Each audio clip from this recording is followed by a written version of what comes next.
One of the things that we do in our project Assumptions of Physics is explore the issues that are sort of in between the foundations of mathematics and the foundations of physics. Since we want to try to derive the laws from physical ideas, we want to understand exactly when the mathematical structure that we use are valid and they make sense physically and when not. So we have to sort of go through all the mathematical definitions and see whether they are appropriate for physics, when they're appropriate for physics or not. So I thought I would start making some videos that explore some of these issues, because there are a lot of interesting issues. In mathematics, one of the things that we use the most is the idea of numbers. So I thought I would start making a video to see how mathematicians define numbers and whether these definitions are actually map well to the things that we want to do in physics, or they don't map well. And if they don't map well, are there like better way to think about these things or not? So let's talk about numbers. One thing that is interesting is that sort of a full axiomatization of what numbers are is actually something that is quite recent in the history of mathematics. Basically, this discussion started in the 1800s. And if you compare with what happened with geometry, for example, where Euclid gave an axiomatic version of geometry back in 300 BC, it's quite striking. These issues are done in much later. And so we're gonna look first as one of these early axiomatization that is actually still used today about the natural numbers.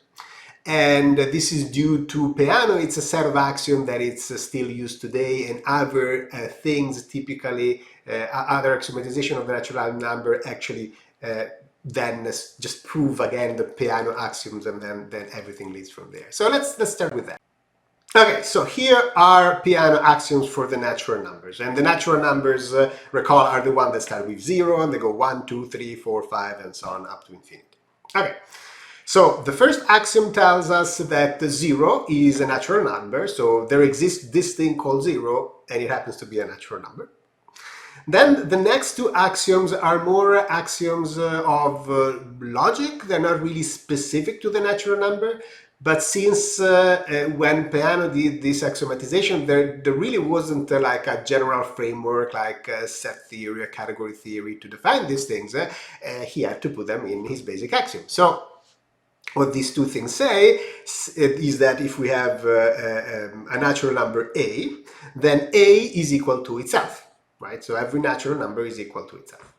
If we have two natural numbers A and B, if A is equal to B, then B equals to A. So this is a symmetric property of the equality.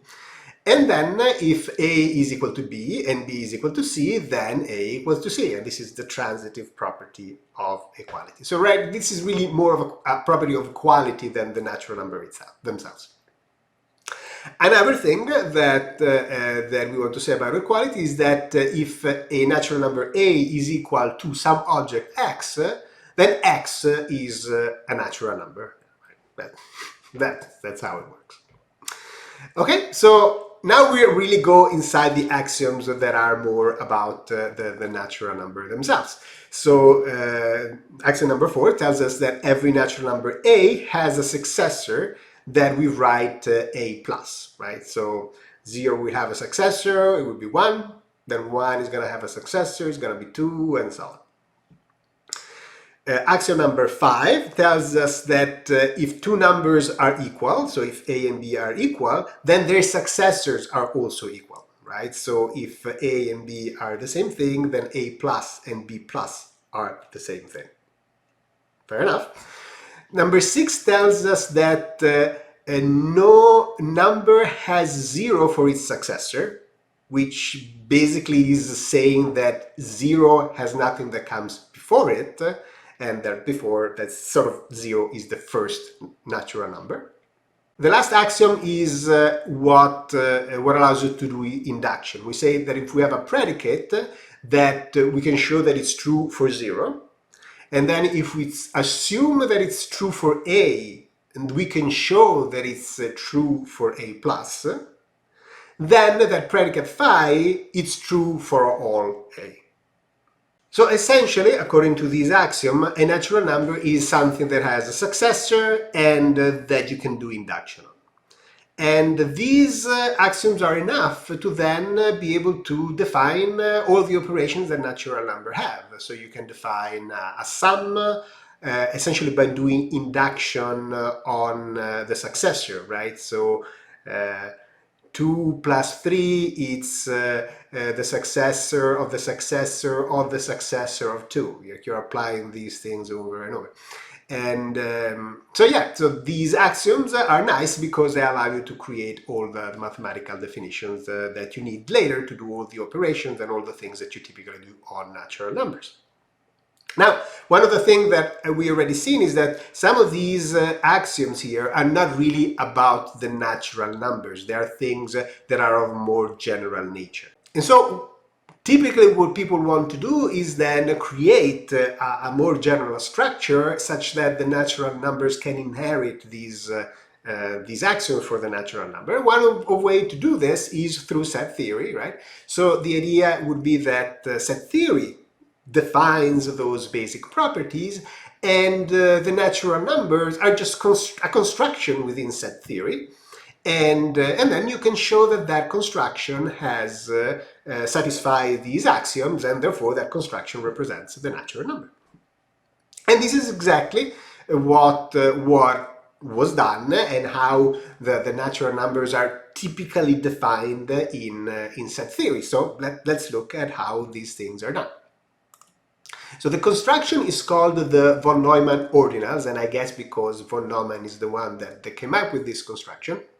And the idea is essentially to say that a natural number is the set that contains all the previous natural numbers, which kind of seems a little bit, circular, but it's exactly how it works. So, for example, we want to define number 0 for the natural number. Well, number 0 has no numbers before that, so it's going to be represented by the empty set. So 0 is like literally, in set theory, the empty set.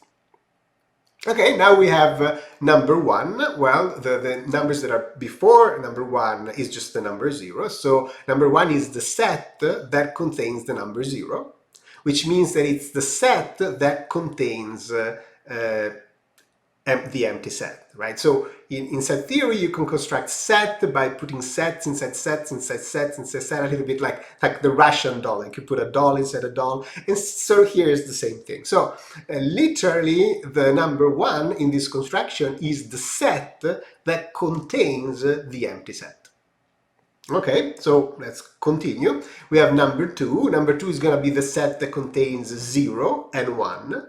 And so 0 was the empty set. Number 1 was the set that contains the empty set. So now number 2 is the set that contains the empty set and the set that contains the empty set. We can do number 3. Number 3 is going to be the set that contains 0, 1, and 2, right? Therefore, it's going to be the set that contains the empty set, the set that contains the empty set, and the set that contains the empty set, and the set that contains the empty set. And this, even just to say this becomes a little bit tricky, but that's why we have it here in notation, that you can sort of understand what's going on. And you can see that it becomes, complicated very, very quickly. So if we have number 4 is going to be the set with the numbers 0, 1, 2, and 3. And therefore, it's going to be the set with the empty set, the set with empty set, the set with the empty set, and the set that contains the empty set, and all that stuff, right? So this is a construction, and you can see it's kind of clever. Like, it also has a nice property that the set contains exactly the number of element that is the number. So the 0 is a set that has 0 elements. Number 3 is a set that contains 3 elements, and these 3 elements are the numbers before 3. So it's kind of clever. It allows you to do some things, right? That in a way that it's nice and practical. And for example, it allows you to define a successor very easily, right? Because the successor of x is going to be the set that contains all the elements, x and all the elements before. So x contains the element before. The singleton of x is going to contain x. So now if we do the union of these two, we have all the elements that are x and before, and therefore that's the set of the successor of x, because all the elements that are before the successor of x are x, and all the elements before x. Right? So it allows us to do these constructions, and from this construction one can prove the Peano axioms quite easily. And therefore you can then construct natural numbers mathematics on these things, and then these things can also be generalized to infinity. So it's really a clever construction, and it works well from a formal standpoint. It's just not what you would think a natural number to be. Right, but we're gonna look at that a little bit later. Okay, so in principle, in our set theoretic structure, we have this construction. We say, these are the natural numbers, and again, the power is that we constructed these just by using the components, the operations within set theory. We didn't have to introduce new things, and this is what it's in a sense appealing to create this broad mathematical structure that contains all these things that are just formulated by few axioms, right? Because if you want to look at the mathematical structure and understand exactly what's playing there, the fewer starting axioms you have, the better. Like you have fewer things that can go wrong. Okay, so we have the natural numbers, but these are not all the numbers that we know, right?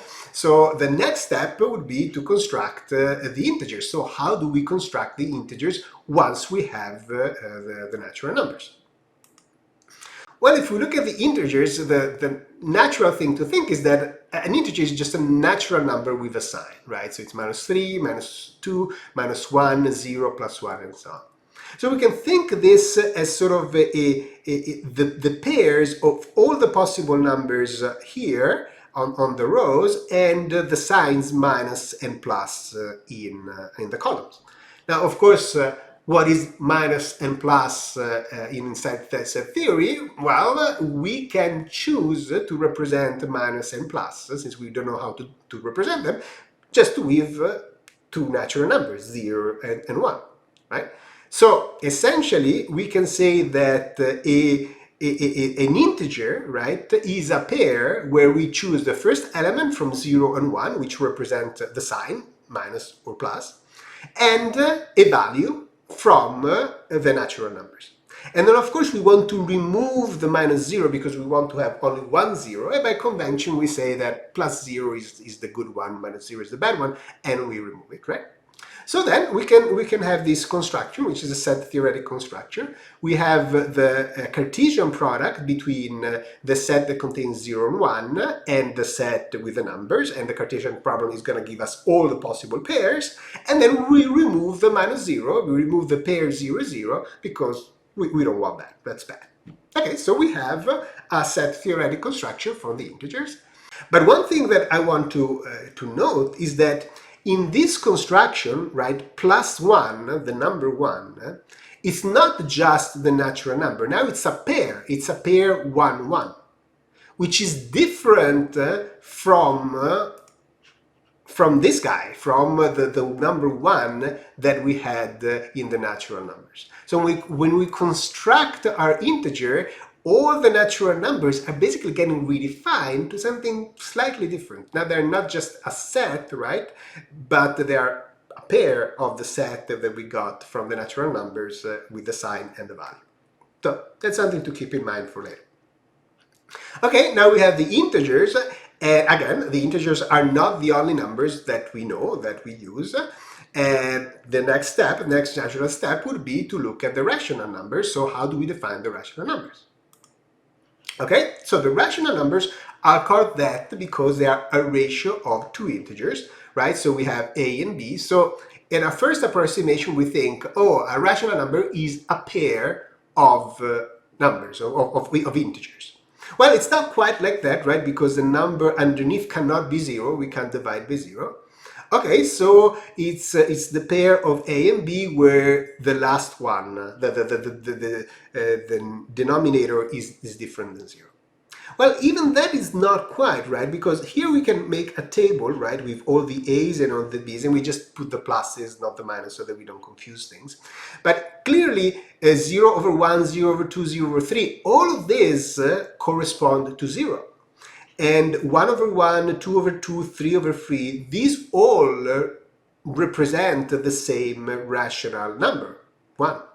So it's not true that a rational number is just a pair, right, of two integers. It's actually a set of pairs. It's the set of pairs that represent the same rational number. So the number 1 with the rational is going to be the set that contains the pairs of 1 defined over the integers, the pair minus 1, the pair 2, 2, 3, 3, 4, 4, right? So because all those things, all those pairs represent the same rational number. So mathematically, how do we construct this thing? Well, you basically define an equivalence relationship. You say that A over B is equivalent to C over D if A times D, like the product of these two, is equal to B times C. If this is true, then these are going to represent the same rational number, even if A, B, C, and D are two different pairs. And this operation, what you do then, is that you look for all the pairs that are equivalent, and you create a set that contains all the sets that are equivalent. And in set theory, this is called quotienting. So you have the set, you have the equivalence relationship that tells you which things you should be grouping together, and this idea of quotienting is basically finding these sets of things that are all equal to each other. So the way that you write it then is that the rational numbers is the set of pairs, is the Cartesian product of the integer times the integers minus the 0, because the 0 can be down, and all of that quotiented by the equivalence relationship. So again, the one that is in the rational number is different from the one that we defined in the integer. Now, these things is a set of pairs of numerator, denominator, and then can be actually infinitely many. So we can't even write down these things, right? It's a gigantic thing that we don't really write down. But again, it's useful in mathematics to do some things. Once you have that, you can again define your addition, subtraction, multiplication, division, so on, and prove that these things are going to have the correct properties that you need to have, and so on, right? So again, it's a construction. It's not that this construction is handed over by God that it has to be that. It's a construction that you use to do certain things, to prove theorem, to show that these things have certain peculiar properties that are properties that you want. Okay. These are the rational numbers, but again, the rational numbers are not all the things that we want and use, and they're gonna be the thing that we call the real numbers. So how do we define the real numbers?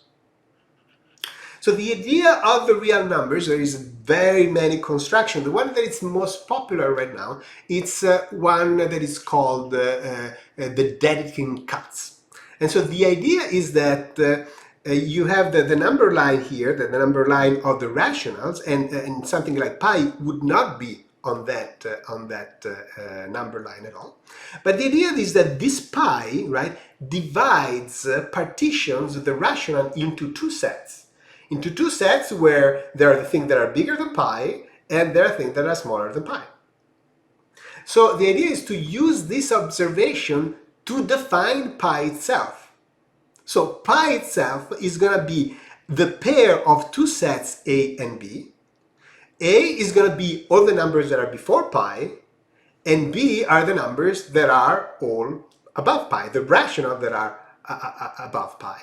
So that's sort of how it works ideally. So how do you construct this? You construct the idea of a Dedekind cut, which is a partition of the rational numbers, which is two sets, A and B, that are both subsets of Q. If you've never seen this notation, this is the power set of Q. So it's the set of all the possible subsets of Q. So we're taking one possible subset A, and we're taking one possible set B, because we have pairs now of these subsets of Q. And now A and B are a partition, which means their intersection is the empty set. There is nothing in common between them. Every rational is either in A or in B. And the union makes the full rational. So every rational has to be either in A or in B. Now we basically want to force that this set have all the smaller numbers and all the bigger numbers, right? So how do we do that? Well, we say that if a number is in A, then if a rational, right, a rational is in A, then this rational, all the rationals that are smaller than x, that have to be in A itself. So if something is in A, all the smaller numbers have to be in A as well. Then we want to say that if an element, we take an element in A, x, and we take an element y in B, then the element in A has to be smaller than the element in y. Right? So all the elements in B are greater than all the elements in A. That's essentially what we're saying. And then another critical thing is that we want A to not have a maximum, a supremum. So if there is an element in A, then there must exist another element in A, y, that is greater than the first one. So this allows us, if you imagine that you're making a cut, right? If you're making the cut, let's say it's 0 on a rational, well, 0 has to be on one side or the other. So we want always to make the cut such that if there is an element that sort of divides, the things that divides them is a rational, we want to always to put it in B. And so by doing the construction, this construction, you basically look at the set of all the possible Dedekind cuts. These are essentially, you have one of these Dedekind cuts for each real number. The sets that corresponds to real number are going to be the one that have no maximum and no minimum, right? Because you're cutting something, but there is nothing where you're cutting. And the rational instead are going to have that number in B. So if you cut, right, so that's why there is a greater or equal here, right? If we were cutting instead of pi, we were cutting in 0, then these would be all the elements before 0, and these would be all the elements that are 0 or greater. Okay. Construction is a little bit complicated, but the point is not to really teach you the construction, is to tell you, to give you an idea how these things are defined. And this is one of the most useful definition, right? Even though it seems a little bit abstract and weird. But the point is that this is useful because it's easy then from this definition to again construct addition, multiplication, subtraction, division, and show that these sets so constructed has the nice properties that you would want the real numbers to have. So, okay, so just to recap, right, we have all these different numbers that we have constructed. We have the natural numbers, where each natural numbers is basically the set that contains all the previous natural numbers. And so we saw that the number 1 in the natural number is the set that contains the empty set. Then we define the integers as pairs, essentially, of natural number plus the sign, which is represented by a 0 and a 1. And again, the one defined in the integer is slightly different, right? It's not the set that contains the empty set, but the pair that contains 1 and 1 as defined in the natural numbers. Then we saw that the rational numbers are pairs of integers. Yeah, here we should have removed the 0, but don't have space, that are quotient by the equivalence relationship. So what happens here that number 1 as a rational is actually a set of pairs of the integers. And so there's also going to be the pair 1, 1 defined as the integer, but there is lots more stuff there.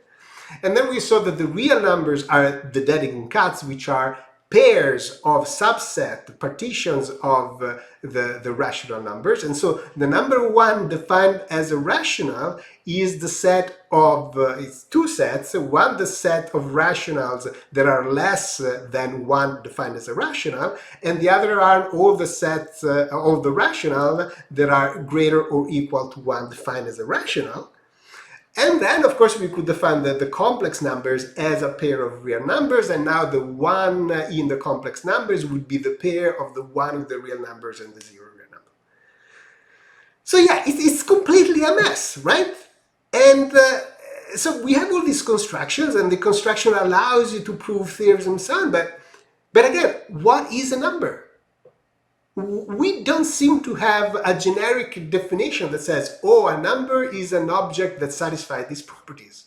No, we have all the different properties for all these different numbers, and all these constructions are different, and they're very complicated, and they're not how we think in physics, right? When we measure numbers, when we think about numbers, we don't think of these constructions. In fact, we used the numbers, the idea of numbers, 2,000 years before we had these constructions, right? So these constructions are useful if you're doing set theory, if you're doing a sort of theoretical math, but they're definitely not useful for us physicists. And we're still there with the question we talked about for half an hour about this, and we still don't know what is a number.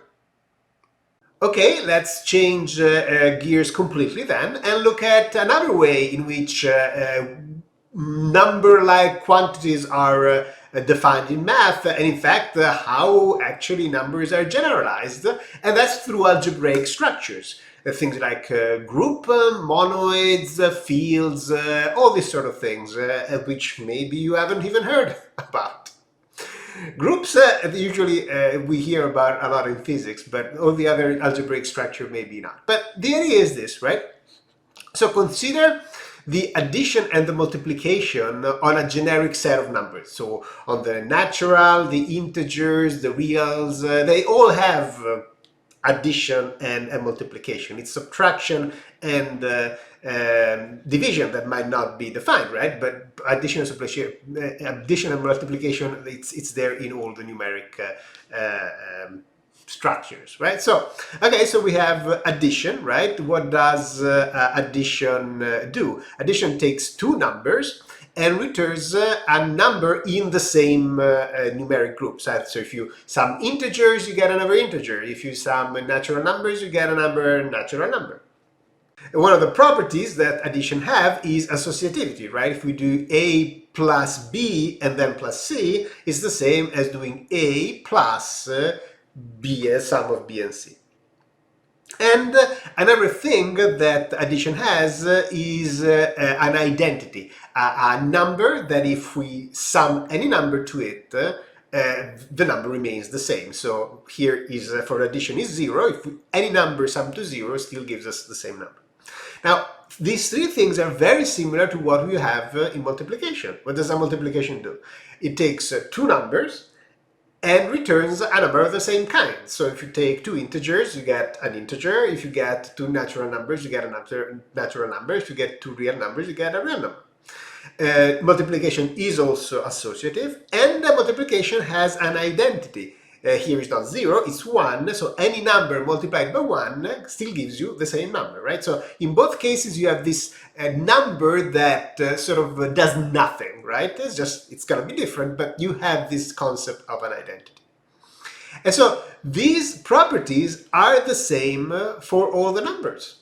All numbers have a sum and a multiplication that respects these properties, and the sum and the multiplication are actually very similar to each other. So it's like you have two operations of the same types, right? What is not there for all the number is the existence of an inverse. So an inverse for the addition would be a number that summed to original one always gives you 0. So for A, you get minus A, would be the inverse of the sum, with respect to the sum. And you always get 0, which is the identity of the sum. And for the multiplication, the inverse would be the reciprocal, right? And any number multiplied by its reciprocal becomes 1. It's 1, which is the identity of the multiplication. Now, these things, again, you see, they follow the same pattern. We don't have it for all the numbers, but again, you extend both addition and multiplication in the same way to get the inverse, which means that then you can do the reverse operation, subtraction and division, right? Okay, so that's sort of the generic idea behind all the algebraic structure, right? So let's look at the simplest algebraic structure that you can have. And that algebraic structure is called a monoid. A monoid is a pair where you have a set A and an operation times, right, that takes two objects of A and gives you back another object of A. And it's a binary operation that is associative and it has an identity.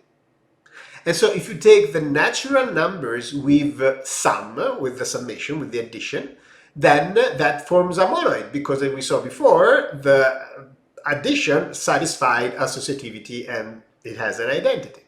But also the natural number with the multiplication is a monoid, because again, the multiplication is a binary operation that is associative and has an identity.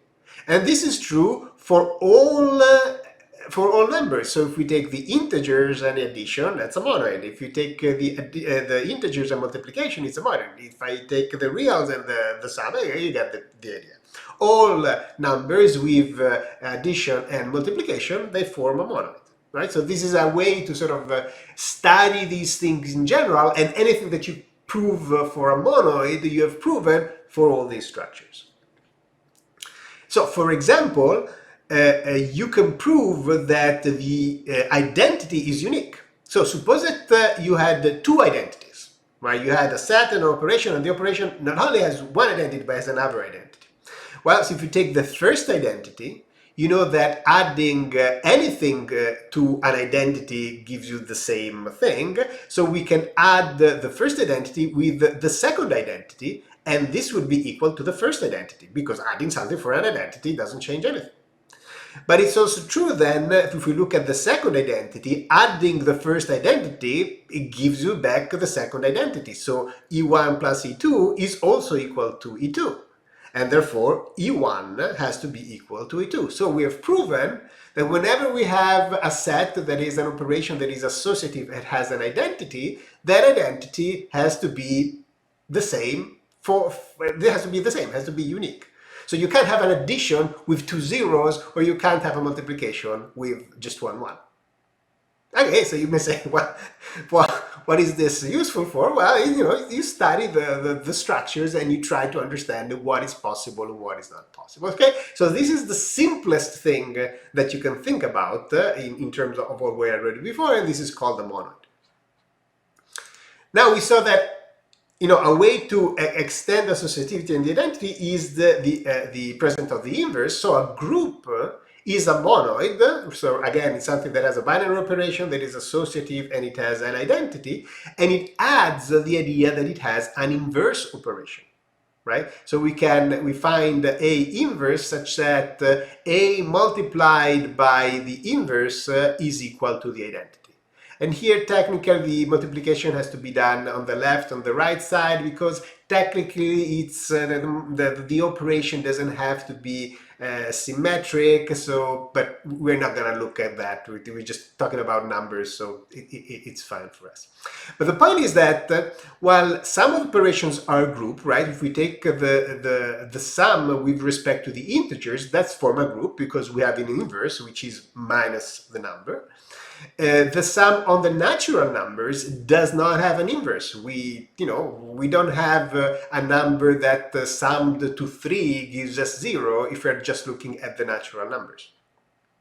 So not everything is a monoid, and we saw that the natural number with addition and number with multiplication also is not a monoid. We don't have a reciprocal for the natural numbers, and also we don't have a reciprocal for the integers. So that's not going to be a group. It's just going to be a monoid. But all these other things that were monoids, they are also group. And again, the idea is that we can prove a general thing. This is the same that we had before, but the point is that this is why in mathematics you do that. You prove the things on the common structure such that when you prove it on the common structure, you've proved it everywhere.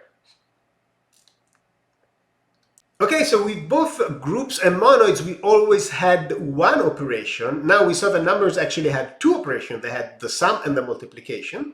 So that idea gives us rings and fields. So a ring now is a triple, so it's a set with two operations, such that the addition is a group, the multiplication is a monoid, so we can basically add, subtract, and multiply objects in the set. And then there is the additional requirement that the multiplication is distributive. So if you do a times b plus c, that's the same as doing a plus b, a times b plus a times c. And so you find that the set of integer with respect to addition and multiplication are rings, the rational with respect to addition and multiplication are rings, and so are the real numbers. And now a field, right, it's a ring, right, something that has that we can add, subtract, and multiply, where the multiplication now is a group, which means it has an inverse, and therefore we can divide. And then we find that among all the numbers, the only one that are fields are the rational and the real numbers.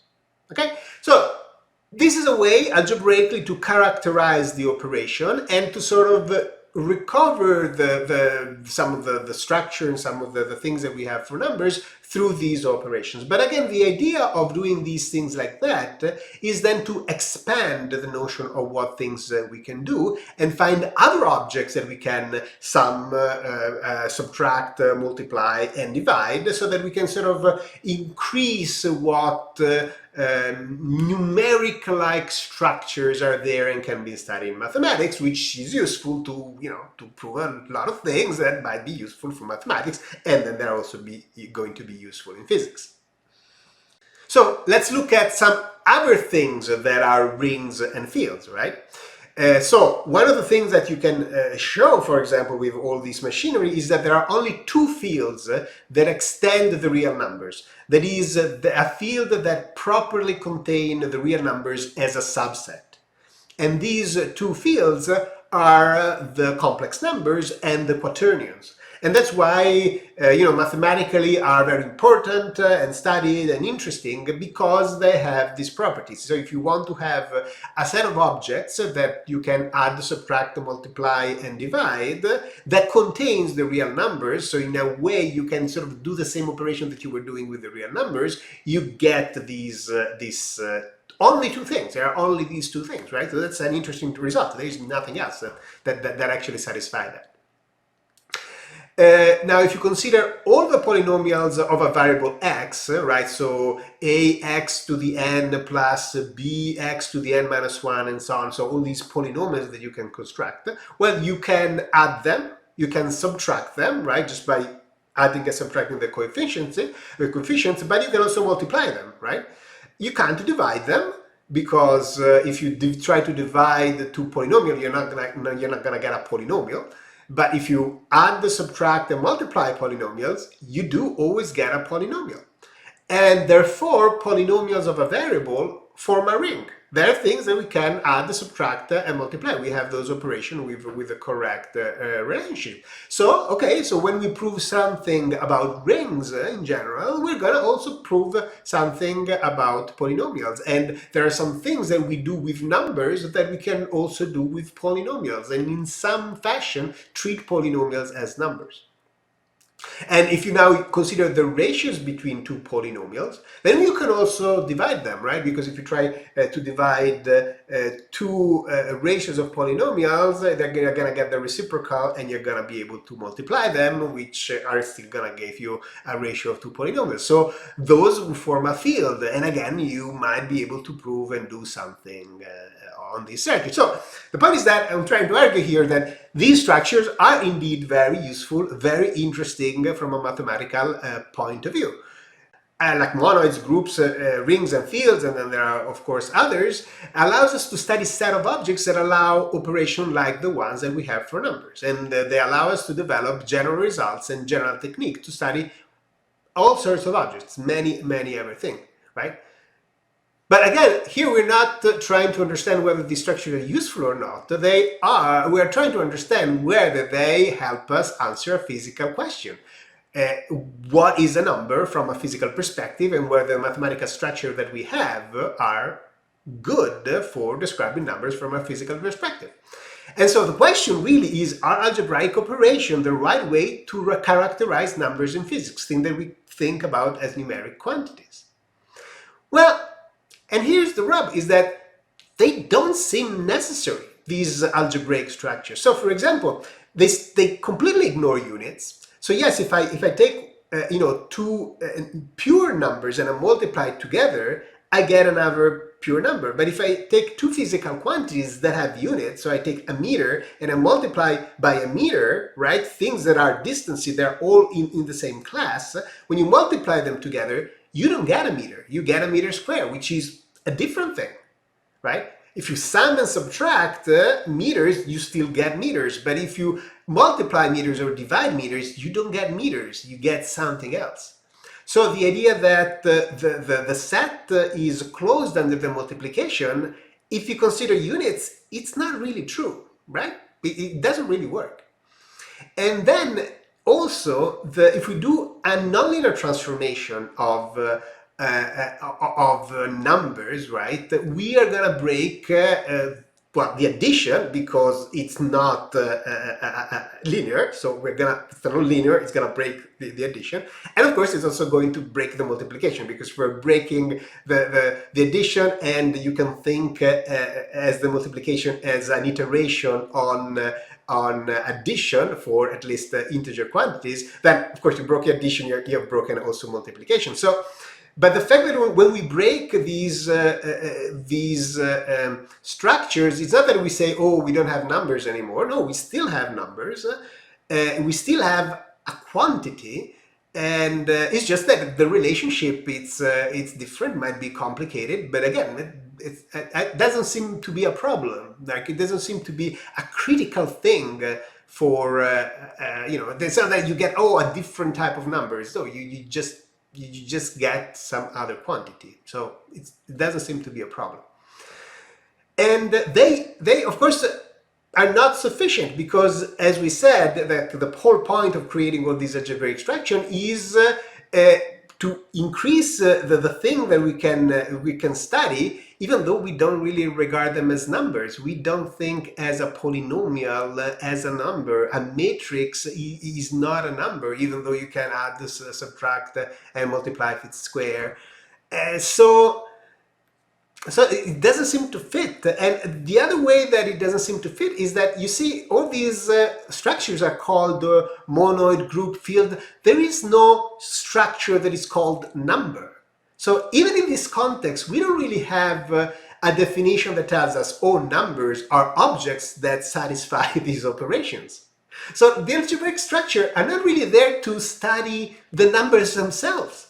They're there to study the operations, and what you can say about classes and groups and well, sets of objects that has these operations, more than a number itself. Which again, it's very useful, it's very insightful, and it's also useful for physics, but it does not tell us what a number is. Okay, so it seems we didn't really make so much progress. So let's start, instead of from the math, let's start from the physics, and let's ask ourselves, how do we use numbers in physics? Like, what do we use them for? And yes, we use them to perform operation, plus, minus, times, and whatever. But first, we have to measure them. So first, before we can make any operation and so on, we use them to label potential values of a physical quantity. So we go and measure the distance. The distance is 1 meter, so that 1, it's a way that we label the length that we're measuring, right? So before, the first thing that we have to do is that, before we do anything else. Okay, so now this leads to the question, what exactly is a physical quantity?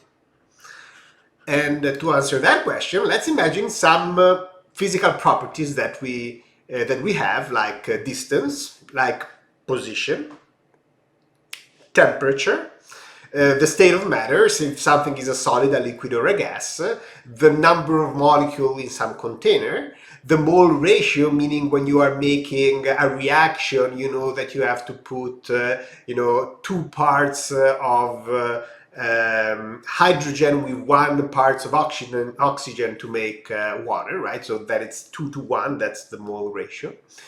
And the molecular geometry, right? So how atoms are arranged inside a molecule, right? So these are all things that we want to describe and so on, right? But not all of these are things that we call quantities. So which one are the things that we call quantities? Well, a distance is a quantity. A position is not really a quantity, right? A position is the position, and if I have 2 elements in different position, I have a distance, and that distance would be a physical quantity. The temperature is a physical quantity, but the state of matter is not really a quantity, right? It's a solid, liquid, it's not a quantity. Number of molecule is a quantity, the mole ratio is a quantity, but the molecular geometry is not a quantity. So what is it that really makes it a quantity? Well, again, because there is some sort of magnitude that we are able that we want to characterize. So a position is not a quantity because there is no magnitude. We can't compare 2 positions and say one is greater than the other, right? Position and distance, instead, we can say, things are more distant or closer together, or more hot or less hot, right? So there is a sense that quantities are things that have a magnitude that we can compare. So a physical quantity is something that has a natural sense of bigger and smaller. And since numbers are the things that we use to label quantity, then numbers must have a sense of bigger and smaller. And so they must have an operation which it's this operation less than or equal to, right? So we need to be able to define that such that we can say, oh, this is bigger, this is smaller, and so on, or it's equal. So for example, we can say that 1 meter is less or equal to 3 meters, right? So we can compare those 2 things, but we can say, and we can also say that 3 Kelvin is less or equal than 2 Celsius, right? So we're comparing the quantity. We're not really comparing the numeric value, where we don't really care about the numeric value, right? The value of the quantity is really the important thing. And so even if the numeric quantity is the number is less, the quantity is still greater for the 2 Celsius. And we can also compare number of molecules to number of molecules. So, while the meters and the Celsius are real numbers, the molecules are natural numbers, right? They're not even integers. We can't have negative molecules. And so this is a property that all of the types of number have, and they must have, to be able to describe a quantity. And note that we can't compare 1 meter to 3 Kelvin, right? Because those are 2 different things. We can't say that one is greater than the other. And so even though they have a number there, these things are incommensurable. We can't compare them, right? So really the thing that we want to compare together are this quantity as a whole thing. Okay, so this tells us something. This tells us that this operation here, the ability to compare, is really one of the defining characteristics that we have for numbers. So is there in mathematics a branch that looks at things that can be greater or smaller than other? And the answer is yes, and it's called order theory. So within order theory, there are things called the linearly ordered set or totally ordered set. It's sort of the same thing, where you can imagine them as being in a line so that you can always compare if something is greater or smaller or equal to another, right? So a linearly ordered set in order theory is a pair where A is a set and less than or equal, and by convention this is the nicer operation to define. Then from this you can define the strict less and the greater than and the strict that greater than. But this is the typical thing is to use the less than or equal. So that's what we're gonna use. So the less than or equal is a binary operation that is reflexive. That is, A is less than or equal to A. It's antisymmetric. I will just say less instead of saying less than or equal because it's too it's too long. So it's antisymmetric, meaning that if A is less than B and B is less than A, this implies that A is equal to B. This is the only case where you can flip these two things and still be true in both ways. And then it's transitive, meaning that if A is less than B and B is less than C, then we have that A is less than C. And the other thing that makes this order total or linear is that whenever you compare two of them, well, A have to be less than B, or B have to be less than A. Actually, this is a mistake, so there you go. So it's either A less than B or B less than A.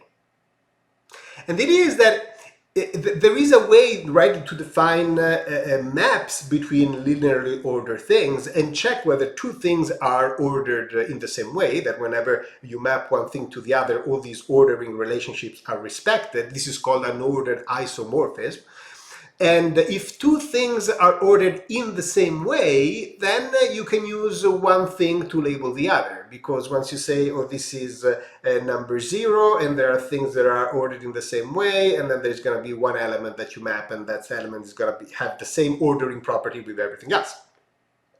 And so that's essentially what we use, what we do in physics. There are a bunch of things that are ordered, and they're ordered in the same way. So if we look at distances, and temperature, no, distance and temperature are not ordered in the same way. If we use mass and temperature, they are ordered in the same way, in the sense that they are both a continuous order with a minimum, right? Because you can't have less than 0 temperature and you can't have less than 0 mass. So those ordering are the same, and we can use the same set of numbers to label those ordering.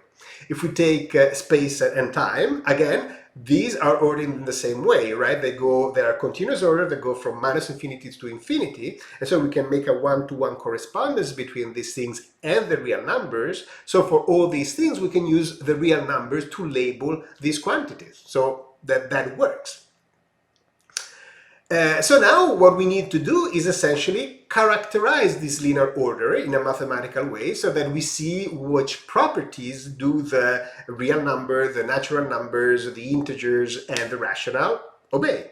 And again, this can be done within order theory. So, for example, we can define two types of ordering. One that is dense, is commonly known as dense, and one that I decided to call sparse because it's kind of the opposite. So we say that an order is dense if between two consecutive elements, so one that is strictly before the other, you can always fit a new one in the middle. So if A is strictly less than B, then there is a C such that a C is in between A and B. Right? So you can see in this picture, I have two elements and I get another one, and then I get another one between them and another one between them, and so on. You can go that and you can do it however many times you want. So rationals and real are dense orders, right? Between two rationals, we can always find another rationals. Between two reals, you can find another real. But natural and integers are not, right? Between 0 and 1, there is no natural number, or there is no other integer inside. So there is nothing else inside. Okay, and so we can sort of do kind of the opposite and say that an order is sparse is between two consecutive elements. There are only finitely many elements, right? So at some point you're gonna find one in between, and then we find the two such that you can't put anything in between. And so natural and the integers are sparse. And you kind of have to do these two definitions because the negation of dense is not really sparse, and the negation of sparse is not really dense. It's more strict, but whatever. We have these two type of things conceptually that sort of are diametrically opposed to each other. So that's one way that we can characterize linear ordered. And another way is in terms of bounds and in terms of completeness. So a set is bounded from above, right? If there is no greater element, if there is no element that is greater than that. And the supremum of a set, it's the smallest greater elements if it exists. So if you have a set that is bounded, the fact that it's bounded means there is something above. And now then you can look, and if from all those there is a number, right, that it's the smallest one between all of them, then that's called the supremum. And so, for example, here you can imagine that this is the real line, right? And you can imagine that this is a set of numbers that we've chosen, and all these lines represent things that are bigger, that represents bound of this set. And here there is indeed a supremum, a minimum one, right, that that it's the smallest one between all of them. And the idea is that if the supremum is not exist, you are going to have a sequence of things that gets closer and closer and closer and closer, but there is never like a really a smaller one that it's greater than all of them. You kind of have a sequence that goes on at infinity. Okay, so we say an order is complete if every subset has a supremum. And again, you are going to find that the natural, the integer, and the reals are complete, but the rationals are not. And this is where we can understand a little bit more the supremum. So imagine that you get all the elements, right, the interval of rational that is between 0 and pi, right? There's not going to be a maximum there because there is no pi, so you're going to have approximation that become, closer and closer to pi, but it never reaches.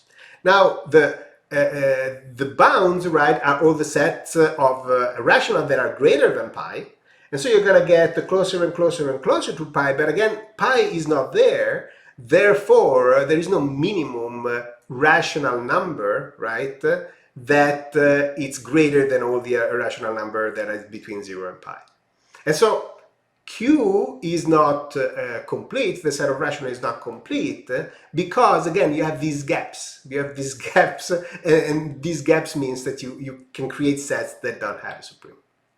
And so you can sort of distinguish the reals from the rationals because the reals are complete and the rationals are not. And this is kind of related to what we saw before about the Dedekind Katz definition of the real numbers and so on. But again, this is not a course in all of that. This is just sort of trying to see how these things kind of make sense for physics. And the point is that we have a very simple way to characterize the rational, the integers, the natural, and the reals in terms of ordering relationships. So the natural numbers is an order that is sparse. It has the lower bound, which is 0, but there is no upper bound. And the integers instead, it's a set that is sparse, that it's unbounded both, from the bottom and from the top. And so again, the natural numbers, you can think of the things that are, like we did in the original Peano definition and axioms, right? The natural have successors, all the numbers have successors, and there is a minimum, while the integers always has a successor and a predecessors. And you can sort of jump through the whole thing just by going through successors and predecessors. And that's the ordering structure that these things represent. The rational, by a theorem that it was actually due to Cantor, the guy who sort of invented set theory, the rational have this amazing property that they are essentially the only ordering that is countable, that is, there are countably many elements inside, that it's dense, like between two things there is always another one, and it's unbounded, that there is no greater element and there is no smaller element. Any other ordering that has just these three properties is automatically can be labeled by the rationals. Right? So again, if you're not used to these things, it's sort of okay, what are these things and so on. But once you get used to them, it's like these are very simple properties that are associated in the definition of this, which is, for example, a lot less constraint that you would have to talk about fields, right? If you have to define rational in terms of fields, there are a lot of things that you have to say about all these different operations and then exactly getting that the fields are rational instead of all the others. But in terms of ordering, it's just that. And again, since the ordering idea is closer to what we measure and what we do in physics, it kind of makes sense that these definitions in terms of ordering are very simple.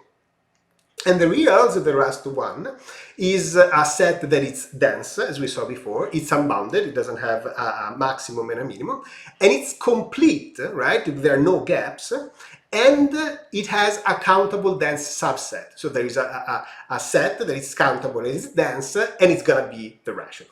Right, that's the idea, right? So essentially, the reals are the completion of the rational, are all the things that have the bounds on top and below, and this is why this is essentially related to the idea of Dedekind cuts and so on, because Dedekind cuts was basically creating an order that is complete. But again, that's the idea. And so if we have a physical quantities that at least in sort of in principle has a matching order, like it's ordered by like the natural, like if we count a molecule, that's ordered like the natural. If we count the electric charge, that's going to be ordered by the integers because the charges are quantized in terms of the electron charge.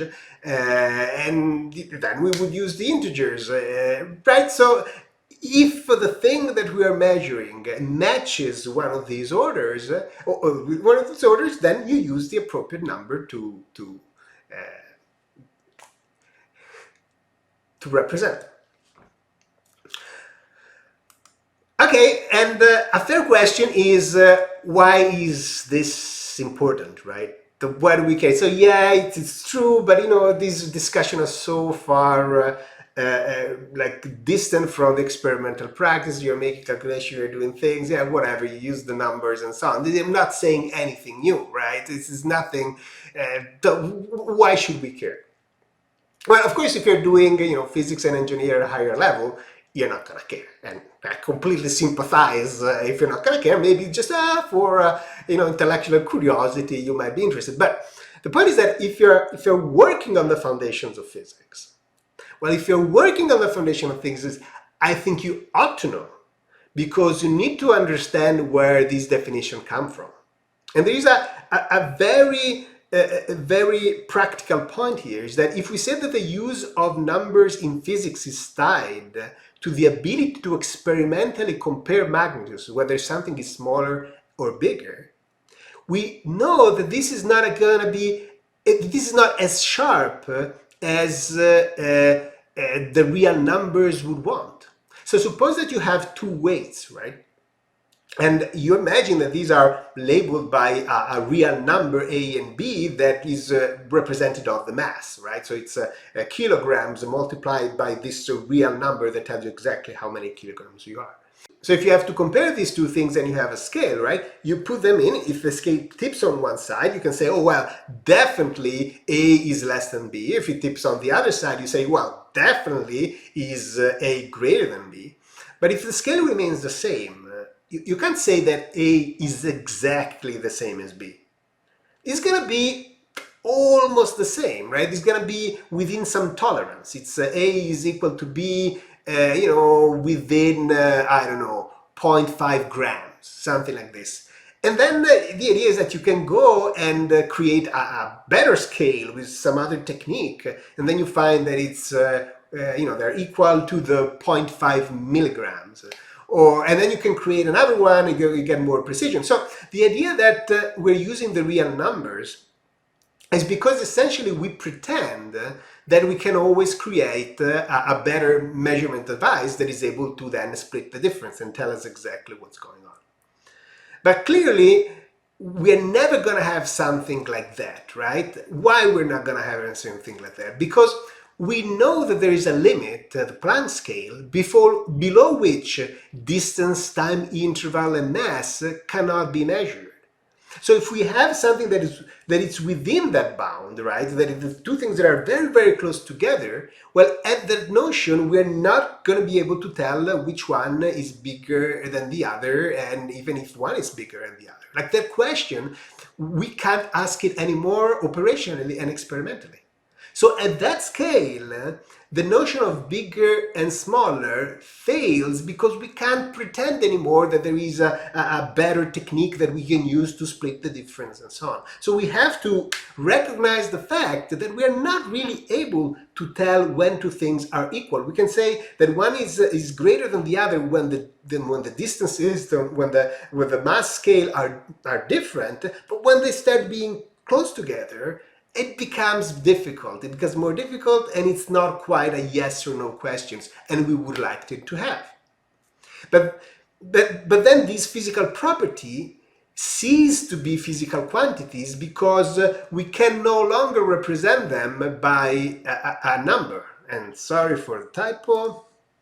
There you go, fixed. So we can't represent them by a number because there is this sense that we can sharply say which one is greater than the other fails. And so the physical assumption that we need to be able to define the order fails. And so something dramatic, a lot more dramatic there happens than, I don't know, we don't use the reals, we use the rational or something like that. No, the ordering has to fail.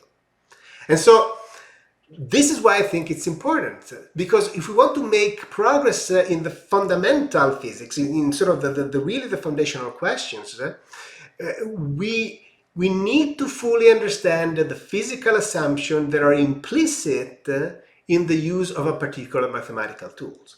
So we can't just say, oh, we have numbers. No, when we can use numbers that are defined in that particular way. That's the fundamental question that we have to answer. If we don't have a good answer for that, we don't know whether the mathematical tools and techniques that we use are appropriate to the realm of possibilities, to the realm of applicability that we want to use those tools in. And that's bad. And that's really, really, really bad. And unfortunately, that's what we keep doing in this area of fundamental physics. We don't really understand what's there at the mathematical foundations. And we just use things and, oh, this group and that group. And we don't ask ourselves if groups are appropriate there, if real numbers are appropriate there, if integration and derivations are appropriate there, and so on. We just start using these tools. So that's why I think it's appropriate. Now, one objection that you might have, of course, is what about the complex numbers? Right? The complex numbers are not ordered. So, by what we said, the complex numbers are not really numbers. Well, technically, right, they don't really represent a physical quantities, right? How do we measure a complex number directly? Like even the thing that we package into complex numbers, right? It's a measurement of two real quantities, and sort of we package together in some way. In fact, if I ask you, how do we measure an imaginary number, that's sort of a little bit ill-defined. And if I ask you what units, how do we associate units to complex numbers, right? That's also a little bit of a tricky question. If you may get the same units for A and B, probably. But then what's the unit for the modulus? I guess the units of the modulus would be the same as A and B, but the unit of the phase, then it wouldn't be. And so what is the relationship between all these things, right? It's not a clear cut. So they don't really seem to fit with the other numbers, right? There is no notion of ordering, and there is no direct physical measurement, right? They seem to fit the idea of the algebraic notion better. In fact, we saw that the complex numbers are an extension of fields that have inside the real numbers. And in fact, the complex numbers were sort of created or discovered because you wanted to solve algebraic equations. And so the idea is that then if these things are more algebraic than order-like things, and we kind of use them sometimes in place of real numbers, right? Then is there a more physical way to understand both the complex numbers and the real numbers when we use them like the complex numbers in a way that sort of make physical sense, right? That we are fully clear in our head what we're doing physically and why it maps to the math so well, such that again we can have a dictionary between the math and the physics that makes sense, and we know what we're doing. We have clear specifications. Okay, so let's step back a little bit and just look at the real numbers now and look at a couple of things. So if we have distances, right, we have a distance of 1 meter and 3 meters, we know that we can sum them, right? And then this will make 4 meters. And we know also that we can't sum things that are different, right? So 1 meter plus 3 kilograms, that doesn't make sense. So it's the 1 meter and the 3 kilograms, they're not in the same space, okay? So that's what we were saying before. Okay. But we can use some things that are slightly different, right? We can sum 1 meter with 3 kilometers, and we find that it's 3001 meters. So we can kind of sum different things, right, as long as they represent the same physical quantity, right? So, okay, that makes sense. So it's not really that we can just sum meters to meters, right? We can also sum things that are slightly different. Okay.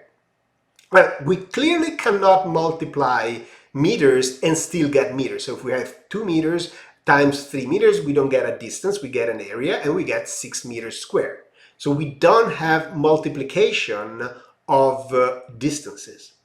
But we can multiply things by a scalar number. So we can say 2 times 3 meters. And then what happens is that the 2 and the 3 bundle together, so we have a scalar multiplication, right? And we get the 6, but the meter, it's like the meter stays out of it, right? He doesn't want to have to do anything with the multiplication. But then the 6 is kind of multiplied to the meter. So we kind of have a scalar multiplication here where we can multiply two things. And then we have another multiplication that is on the unit that seems to behave a little bit differently because we can multiply the units. And then the other thing is that when we sum, right, we can multiply a scalar to the distance, but we can't sum a scalar to the distance, right? We can't say 2 plus 3 meters. That's also is out.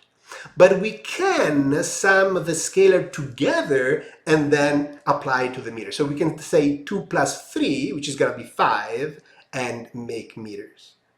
And also note that when we sum things, we don't really need always a number. We can sum a meter to a kilometer, like it's kind of, we are implying that there is a 1 before, and then we would get 1001 meters. So there are all these different rules, right? There seems to be something going on. So distances are things that we can sum to each other, right? But we cannot multiply. But then there is this, operation on pure numbers. And the pure numbers can be used sort of to stretch and shrink the distance. So if I multiply by 2, I would be, stretching it by 2. If I divide by 2, I would be divided by 2, I would be shrinking by 2. And we can sum things, right? So there seems to be two things that are going on. There are the distances, and then there are the pure real numbers that are doing their own things, and then we can multiply a distance with a real number. Now, this might make you, and it should make you think of something. This should make you think of a vector space. So what is a vector space, again, algebraically? Well, algebraically is a tuple where we have a set V of vector, a set F of, which is a field, which is going to be our scalar. And it's not a scalar field, it's the field of scalars. So unfortunately here the nomenclature is awful between physics and math. The same words are used to say different things. It's all very confusing. But F, the field of scalars, is the thing that we can add, subtract, multiply, and divide by, right? These are the real numbers, for example, or it could also be the complex numbers, right? It could be one of these two. So this is where we sort of use the real number and complex number interchangeably in this context. Then we have another operation, sum, right? Which is different than the sum on the field, because the sum of the fields is going to take two scalars, two real numbers, sum them together to give us a real number. But here is a sum of vectors that give us another vector, and again it forms a group in the same way. You can add, subtract, there is an identity, and there is an inverse, right? All of that works the same. So there is another group structure here, right? And then we have this last thing, which is the scalar multiplication, that allows us to multiply a vector by a scalar to get a vector, right? So if we have 3 times a vector, that gives us another vector that it's longer 3 times. And so you can think without really making a mistake, that all our units are essentially elements of the vector space. So your meter, kilometers, feet, yard, right? All of those things are elements in the vector space. And all your coefficients that are going to be, if we're in the real numbers, they're going to be 1, 2/3, pi, or all of these things are elements of the real number. And then you can write a complicated expression like this. And we can pick them apart because not all those operations are what you might think they are. So this multiplication here, for example, it's a multiplication between two elements of the field. So it's something that takes two real numbers and gives you another real number. So that multiplication happens in the field. Then the result of this is multiplied to the unit. And the unit is a vector, we said, so it's this multiplication. It's the one where we are multiplying a scalar to a vector. This sum here, well, this sum is between two vectors. And again, all of this returns a vector, so this must be a scalar multiplication between a scalar and a vector. And then the idea is that we can put all together and we can re-express the result by using all the different techniques and rules that these vector spaces have to find that the result of this is 4.12 meters. So for example, we know that this might be has to be distributive, right? So the multiplication, the scalar multiplication on the vector is distributive not only on the sum within the field, but also on the sum between vectors, right? So all these list of things that this thing has to satisfy that you can find on Wikipedia or any other book. That's not really the important thing. The important thing is that the scalar here, right, this number, it doesn't really represent a distance. It really represents a linear transformation on the vectors. This multiplication basically takes a vector, stretches it or shrinks it, and gives you another vector. That's what these things are. So we should think, when we have it in a vector space, the thing that we put here, we shouldn't think it as a number that we go and look. We should think it as a transformation. And actually, there are great mathematicians that argue that groups are that. Groups are there to represent transformation. And so this is yet another reason why we shouldn't think of groups and fields and so on as numbers, numeric values that we go and measure. No, we should really think them as a set of a transformation where there is an inverse, there is an identity, therefore the transformation does not do anything and so on. So that makes a lot more sense physically, and it actually is closer to what the math is anyway. Okay, so the idea is that group, fields, and so on, we should think of them as transformation, not as number that we go and measure. And we saw that the real numbers represents stretch and shrink. And now what do the complex number represent?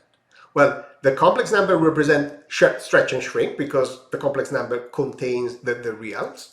But it represents the stretch and shrink in terms of the modulus. So the modulus of the complex numbers represent a stretch and a shrink. And the phase is the rotation on a plane. So essentially the complex numbers, they're really rotational objects. And a multiplication between two complex numbers is really a stretch and rotation applied to another stretch and rotation that combined together, they make another stretch and rotation. So when you have an equation like this, x squared equals -1, right, that it's manifestly an equation that it's in the complex numbers, you shouldn't think this as an equation on values, but an equation on transformation. So you're literally asking which transformation on the plane x, if applied twice, which means x squared, I apply the thing twice, gives us a rotation by pi, because -1 is e to the I pi. So it's a rotation of 180 degrees. That's why it becomes -1. And of course, this transformation that that it's basically half a rotation of 180 degrees, it's the rotation by 90 degrees, a rotation by pi half.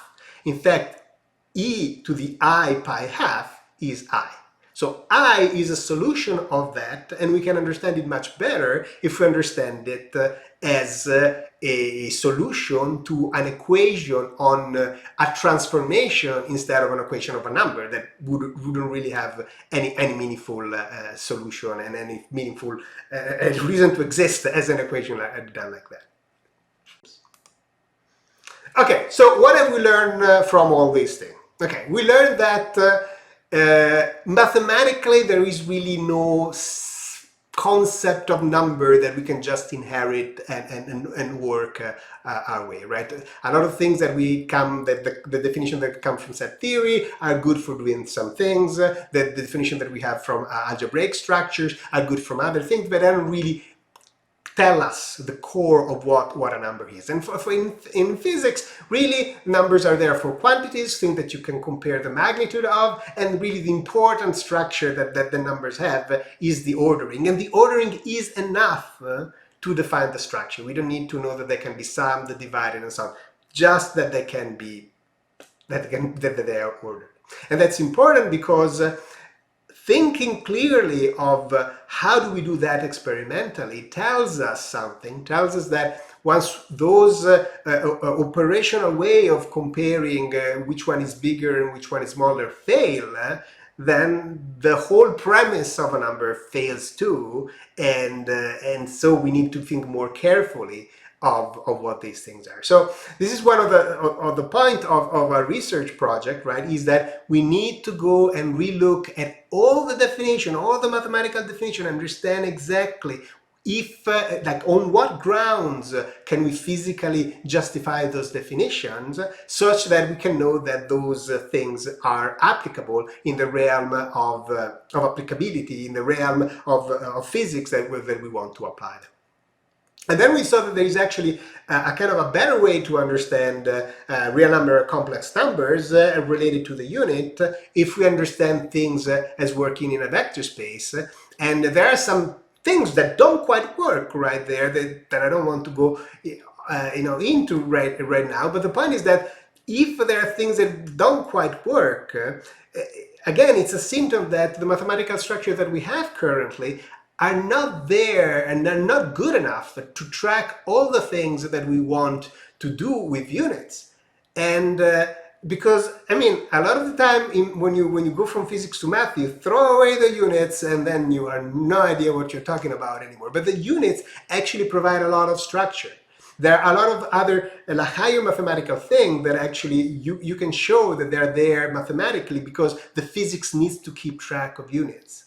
And all of this is missed because we don't have a way to encode all this information in the fundamental structure of mathematics, all the things that we would like to keep track in physics. So I really think it's important that we, like the physics community in general, that we start to look more seriously at this mathematical definition, not just get them from mathematicians and sort of hope for the best. No, we need to have control on this definition, because this definition at the end of the day are the things that we build all our physics. If we get those definitions wrong, and the mathematician is never going to know whether those definitions are good for physics or when they're good for physics. That's our job as physicists to know that. If we don't do that, then it's always unclear what we're talking about. We're always going to have problems of interpretations because we essentially don't know what this mathematical tool represents.